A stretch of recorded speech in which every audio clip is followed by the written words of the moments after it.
వాల్తెరి వేరే జరుగుతున్నప్పుడు వంశీ గారు నా దగ్గరికి వచ్చి డైరెక్ట్గా అడిగిన ఒకటి మాట, నీ సినిమా రిజల్ట్తో నాకు సంబంధం లేదు, నేను బాలయ్యబాబు గారితో సినిమా చేయాలి అని స్టార్ట్ చేశారు. అక్కడి నుంచి ఎప్పుడు కలిసినా బాలయ్యబాబు గారి గురించి మాట్లాడుకుంటూ ఉండేవాళ్ళం. సినిమా రిలీజ్ అయిపోయింది. తర్వాత మళ్ళీ బాలకృష్ణ గారితో ఓ రోజు మీటింగ్ అని చెప్పారు వంశీ.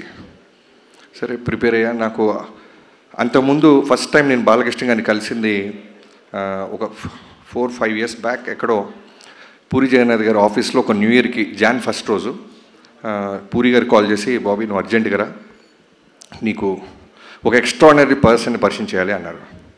పేరు చెప్పలా. నేను చాలా ఉత్సాహంగా కార్ వేసుకొని వెళ్ళిపోయాను. న్యూ ఇయర్ రోజు పైకి వెళ్ళేసరికి సడన్గా ఒక వ్యక్తి చాలా సింపుల్గా కూర్చొని చాలా నార్మల్గా క్యాజువల్గా మాట్లాడుతూ అందరినీ నవ్విస్తున్నారు. అక్కడ చూస్తే బాలయ్యబాబు గారు. నాకు గుండెల్లో డంగ్ డంగ్ డంగ్ డంగ్ అని వెళ్ళి కూర్చున్నాను. చాలా కూల్గా మాట్లాడారు. ఆయన సెన్స్ ఆఫ్ హ్యూమర్ ఆ రోజు ఫస్ట్ టైం నేను చూసా. మనం చాలా వింటుంటాం బాలయ్యబాబు గారి కోపం, బాలయ్యబాబు గారు సీరియస్గా ఉంటారు, అది ఇదని. ఇవన్నీ అన్స్టాపుల్ బిఫోర్. తర్వాత అన్స్టాపుల్ స్టార్ట్ అయిన తర్వాత దానికి ముందుగా తేజు గారికి థ్యాంక్ యూ. బాలయ్యబాబు గారిని దగ్గరగా చూసిన వాళ్ళకే తెలుస్తుంది ఒరిజినల్ బాలయ్యబాబు గారు ఎంత కూల్గా, ఎంత సెన్సిబుల్గా ఉంటారు, ఎంత జాయ్ఫుల్గా ఉంటారు, ఎంత ఫ్రీడమ్ ఇస్తారనేది. అదైన తర్వాత మళ్ళీ వంశీ గారితో పాటు నేను ఒకరోజు ఫైనల్గా ఒక మంచి రోజున బాలయ్యబాబు గారిని కలిసినప్పుడు మాట్లాడుకుంటూ ఆయన ఫస్ట్ నాకు 3 ఆప్షన్స్ ఇచ్చారు. నేను సార్ అని పిలుస్తుంటే, బాబీ నువ్వు 3 ఆప్షన్స్ ఇస్తానమ్మా, 3 ఒకటి చూస్ చేసుకో అన్నారు. ఏంటి బాబు? ఏంటి సార్ అన్న. Call me bro, Bala and one more thing, Bala bro, okay 2 Bala are bro, ఈ 2 ఒకటి సెలెక్ట్ చేసుకో అంటే నేను బాలా బ్రో బాబు 3 ఒకటి సెలెక్ట్ చేసుకో అన్నారు. నేను వెంటనే బాబు అన్న, బ్రో అల్లేలో బాలా అల్లేలో. సో అక్కడి నుంచి స్టార్ట్ అయింది బాలయ్యబాబు గారితో. సో ఆ రోజు కథ గురించి తక్కువ మాట్లాడుకున్నాం. ఫస్ట్ ఏం చేశారంటే ఆయన నన్ను చాలా కూల్గా, నేను ఇలా ఉండబోతున్నాను త్రూఅవుట్ సినిమాకి అనేది అర్థమయ్యేలాగా నా ముందు ఆయన ఉన్నారు. చాలా గ్రౌండెడ్, చాలా కూల్గా. అసలు బాలకృష్ణ గారు ఆల్మోస్ట్ 2 hours కూర్చుంటే ఇంత కూల్గా ఉంటారా అని ఒక పాజిటివ్ ఎనర్జీ. నిజంగానే ఆరా అని మాట్లాడుతుంటాం కదా, మనం ఆ ఆరాని చాలా రేర్గా చూస్తుంటాం, టెంపుల్స్లో ఉంటుంది. నేను ఆ రోజు విట్నెస్ చేశాను ఒక ఆరాని. ఆయన మాట్లాడుతుంటే, ఆయన ముందు కూర్చున్నప్పుడు తెలియకుండానే ఒక వైబ్. మనలో ఏదైనా చిన్న భయాలు ఉంటాయి, అన్నీ పోతున్నాయి. అక్కడి నుంచి మొదలెట్టి కథ కంటే ముందు బాబీ మనం ఏం చేద్దాం అని మాట్లాడుతూ ఆయన ఇస్తున్న ఫ్రీడమ్తో ఆదిత్య 369లో ఉన్న ఒక విజువల్ చూపించారు ఆయన. సో మేము ఆల్రెడీ ఒక ఐడియా అనుకుంటున్నాం, ట్రావెల్ అవుతున్నాం. ఈ క్యారెక్టరు ఆయన ఎప్పుడు మాట్లాడేది ఏంటంటే, నన్ను నా కోసం, నాన్నగారి తర్వాత నా కోసం వస్తున్న అభిమానుల కోసం నేను ఏదైనా కష్టపడతాను బాబీ. సో వాళ్ళు ఏం కోరుకుంటారు, సో వాళ్ళకి ఏదైనా ఇవ్వాలి అంటూ ఆ క్యారెక్టర్ గురించి చెప్పారు ఆయన. సో వెంటనే నేను నా టీంతో కూర్చొని వెళ్తున్న కథలో నుంచి మెల్లగా ఆ క్యారెక్టర్ని, ఆ లుక్లో ఉన్న క్యారెక్టర్ని ఇప్పుడున్న ప్రజెంట్ జనరేషన్కి దానికంటే నెక్స్ట్ బెస్ట్ ఇవ్వాలని కూర్చొని వర్క్ స్టార్ట్ చేశాం. నాకు తెలిసి కథ విషయంలో నేను ఎప్పుడు వినలేదు. బాలకృష్ణ గారితో కొన్ని ఫ్యూ మీటింగ్సే. కథ లాక్ అయిన తర్వాత మళ్ళీ ఏ రోజు ఎక్కడైనా ఒక మ్యాక్సిమం చాలా రేర్గా అడుగుతుంటారు ఆయన. అది కూడా ఎలా అడుగుతారంటే, బాబీ గారు ఇది ఓకేనమ్మా, ఇది ఓకే చూసుకో ఒకసారి, ఇది ఇలా కూడా చూడొచ్చా, ఇది ఇలా కూడా చెప్పచ్చా అంటే దాంట్లో ఏదో ఉన్నట్టు. సో వెంటనే నేను టీంతో బౌన్స్ బ్యాక్ వెళ్ళి వర్క్ చేయటం మొదలెట్టామని. అలా చాలామంది బాలయ్యబాబు గారికి ఫ్యాన్స్ ఉంటారు, డైహార్డ్ ఫ్యాన్స్ అంటారు. నేను వర్క్ చేస్తున్నప్పుడు నేను రాసిన ఒకే ఒక పదం, ఆయన గురించి నేను తెలుసుకున్న తర్వాత రాసిన ఫస్ట్ డైలాగ్, ఒకడెవడో అంటాడు సినిమాలో, ఇతనికి శత్రువులు ఎక్కువ అని. దానికి బాలకృష్ణ గారి చేత ఒక మాట చెప్పించా, అరే ఓ సిఐ సాబ్ హమ్కో దుష్మన్ కమ్, జాన్ దేనే వాలా ఫ్యాన్స్ జాదా హై. సో అది నిజంగా బాలయ్యబాబు గారితో పనిచేస్తే ఫ్యాన్ అవటం కాదు, లవ్లో పడిపోయి అడ్మైరర్ అయిపోయి మనం ఫాలోవర్ అయిపోతాం. అంటే ఒక సినిమా రన్నింగ్లో ఉన్నప్పుడు నాకు ఏ రోజు కూడా మళ్ళీ ఈ హీరోతో ఇమీడియట్గా చేయాలి, మళ్ళీ కథ రెడీ చేయాలని ఏ రోజు అనిపించలే. ఫస్ట్ టైం నా కెరీర్లో మళ్ళీ బాలకృష్ణ గారితో మళ్ళీ దీనికంటే బెస్ట్ కథ చేయాలని ఆలోచనలు మొదలని. అలాంటి బాలయ్యబాబు గారు ఆరా అది. ఎంత ఫ్రీడమ్ ఇస్తారంటే ఇవాళ రోజున డాకు మహారాజ్ గురించి అందరూ పొగుడుతున్నా, విజువల్స్ బాగున్నాయి, యాక్షన్ బాగుంది, అన్నీ బాగున్నాయి అంటున్నా. దానికి కారణం ఆయన ఇచ్చిన ఫ్రీడమ్. ఎంత అట్మోస్ట్ రెస్పిస్తారంటే డైరెక్టర్గా, అది నాకు ఆనందం కన్నా విపరీతమైన బాధ్యతని, బరువుని పెంచేసింది. ఈయన ఇంత నమ్మేస్తున్నారు వాళ్ళని. అంటే లిటరల్గా చెప్తున్నాను, ఓ డైరెక్టర్ వెళ్తున్నప్పుడు ఆయన సిగరెట్ కూడా తాగరు. అంటే ఆయనకున్న స్టార్డమ్కి, ఆయనకున్న ఆరాకి, ఆయనకున్న ఫిల్మోగ్రఫీకి. నాకు 6వ సినిమా నేను దాక్కుని వెళ్ళాల్సి వచ్చేది. ఆయన నన్ను చూసి సిగరెట్ పడేస్తారు, వెంటనే లెగిసి మాట్లాడతారు, డైరెక్టర్ గారు వస్తున్నారు సైలెంట్గా ఉండండి అంటారు. ఇలాంటి ఒక సూపర్ స్టార్డమ్ ఉన్న హీరో ఎందుకు గాడ్ ఆఫ్ మాసెస్ అయ్యారు, ఇవన్నీ నేను దృష్టిలో పెట్టుకొని ఏదో ఒక విధంగా ఇంత ఫ్రీడమ్ ఇస్తున్నారే, ఇంత గాడ్ ఆఫ్ మాసెస్ హీరో నా చేతిలో ఉన్నారు కదా, మనం బెస్ట్ ఇవ్వాలి అని ఇప్పటిదాకా నేను గర్వంగా చెప్తున్నాను. ఇంకా వర్క్ చేస్తూనే ఉన్నాను, చేస్తాను కూడా. ఈ సినిమా జాన్ 12న ఒక టీం అందరం కలిసి, ఇది నా ఒక్కడి కృషి కాదు, హానెస్ట్గా చెప్తున్నాను, ఒక సైన్యంతో. ఇంకో డైలాగ్ కూడా ఉంటుంది, ఎవడో అంటాడు ఆయన వెనకాల ఒక ముఠా ఉంది అనేదో, అంటే ముఠా కాదు సైన్యం అంటారు. సో అలాంటి ఒక సైన్యం స్టార్ట్ చేస్తే డిఓపి విజయ్ కార్తిక్ కన్నన్ గారు. నేను జైలర్కి ముందే ఒకసారి ఎప్పుడో మాట్లాడాము, నేను వంశీ గారు. అంటే ఏమైపోయిందంటే వంశీ గారు తను కూడా అంతే, చాలా చాలా అంటే బాలకృష్ణ గారికి బెస్ట్ ఇవ్వాలి బాబీ, బెస్ట్ ఇవ్వాలి బాబీ అనేది మనోడు ఎప్పుడు కలిసిన. సో విజయ్ కార్తిక్ కన్నన్ గారి గురించి అడగంగానే వెంటనే టచ్లోకి వెళ్ళి ఆయన పిలిపించి కథ చెప్పడం జరిగింది. సో విజయ్ గారిని ప్రాజెక్ట్లో తీసుకురావడానికి ఫస్ట్ నేను థ్యాంక్స్ చెప్పాల్సింది వంశీ గారితో పాటు ఈక్వల్గా తేజు గారికి.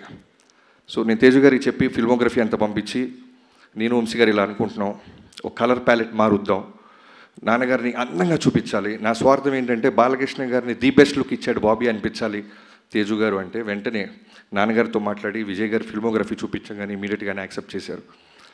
సో జనరల్గా ఒక సినిమా అయిపోతుంటే మనం చాలా పనులు అయిపోయినట్టు ఉంటుంది, కానీ ఈ సినిమాకి చాలా ఎమోషన్గా ఉంది.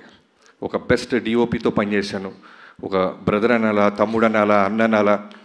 అంటే ఒకసారి ఎప్పుడో నాకు ఎక్కడో ఒక సేయింగ్ విన్నా, ఒక సినిమా డెలివరీ చేయాలంటే 24 క్రాఫ్ట్స్ ఒక డైరెక్టర్కు ఉన్న విజన్ని వాళ్ళు కూడా అలానే చెడగొట్టకుండా ఇమాజిన్ చేయాలి.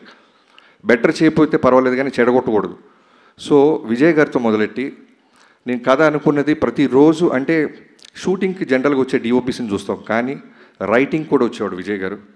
నాతో పాటు కూర్చుండేవాళ్ళు, నాతో పాటు వాదించేవాళ్ళు, ఎన్నో మాట్లాడుకుండేవాళ్ళం. చాలా good soul.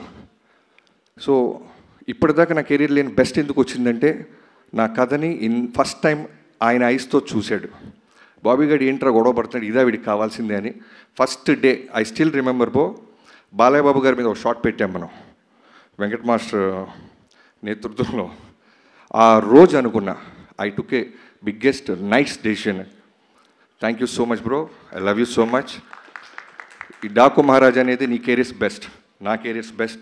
And Venkatanna, Balakrishna గారితో ఆల్రెడీ 2-3 సినిమాలు చేసావు.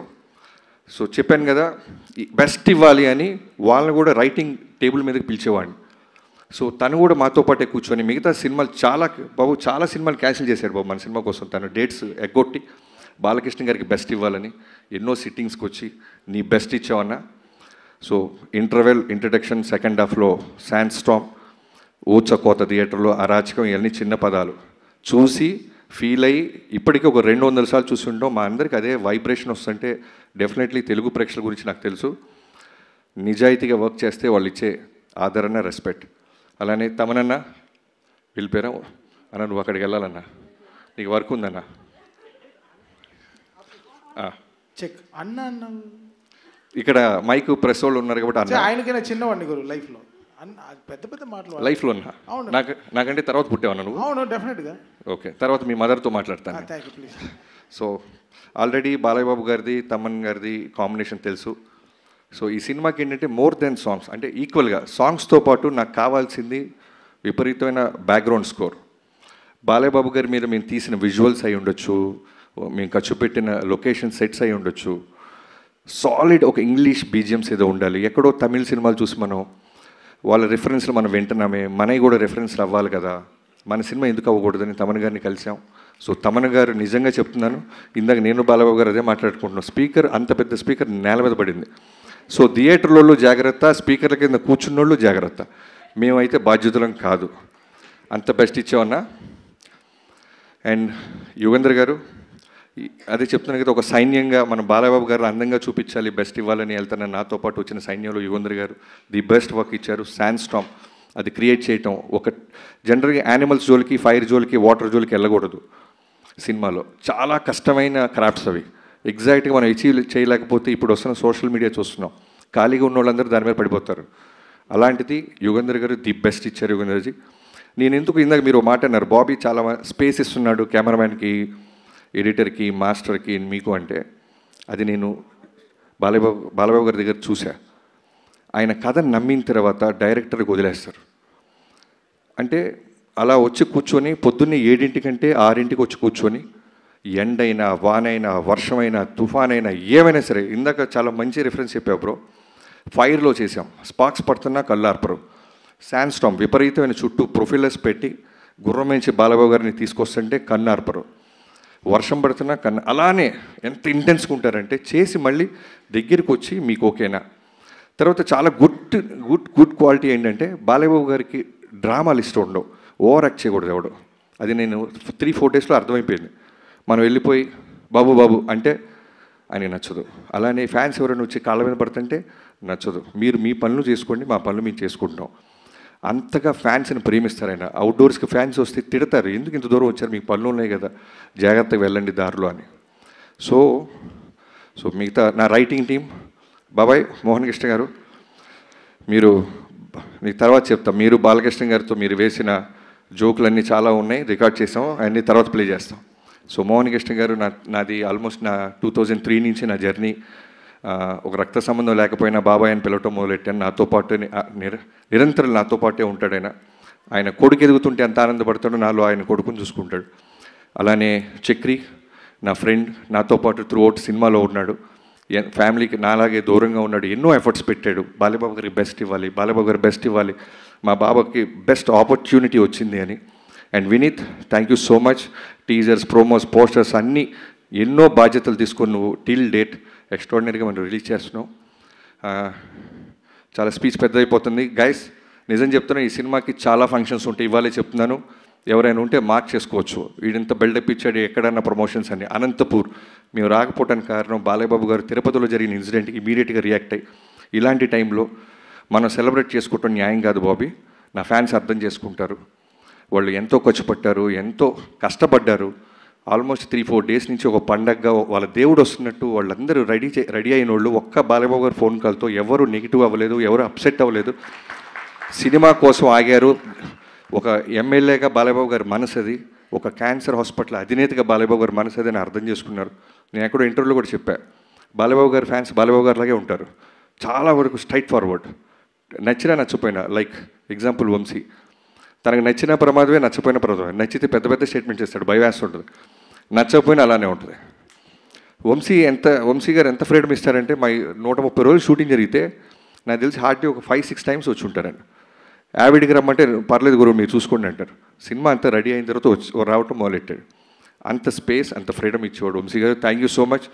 ఐ హోప్ మీ డ్రీమ్ 15 ఏళ్ళగా వెయిట్ చేస్తున్న మీ డ్రీమ్ని ఈ సినిమాతో మనం బెస్ట్ ఇస్తున్నాం. మీరు ఇంకా బుక్ మై షో ఆ గొడవలో ఉన్నారు, ఓకే క్యారీ ఆన్, మన సినిమా కాబట్టి.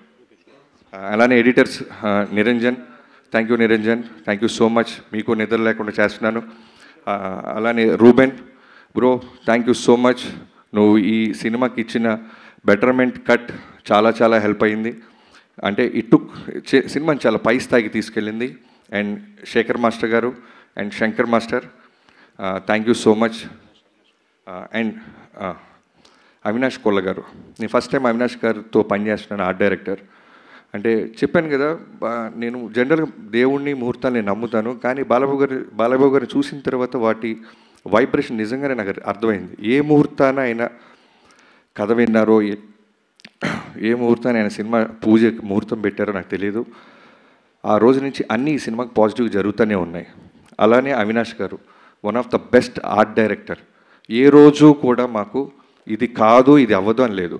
జైపూర్, రాజస్థాన్, ఎక్కడికైనా వెళ్ళు, ఆ వరల్డ్లో అక్కడికి వస్తున్నారు, అక్కడ క్రియేట్ చేశారు. ఇక్కడికి వచ్చిన తర్వాత మాకు ఏదైనా బ్యాలెన్స్ ఉందంటే ఆ వరల్డ్ మొత్తం మాకు తీసుకొచ్చి పెట్టేవాళ్ళు. Thank you Avinash ji, thank you so much. మీలాంటి ఒక టెక్నీషియన్స్తో నాకు ఈ సినిమాలో దొరకటం నిజంగా ప్రౌడ్గా ఫీల్ అవుతున్నాను. Thank you so much.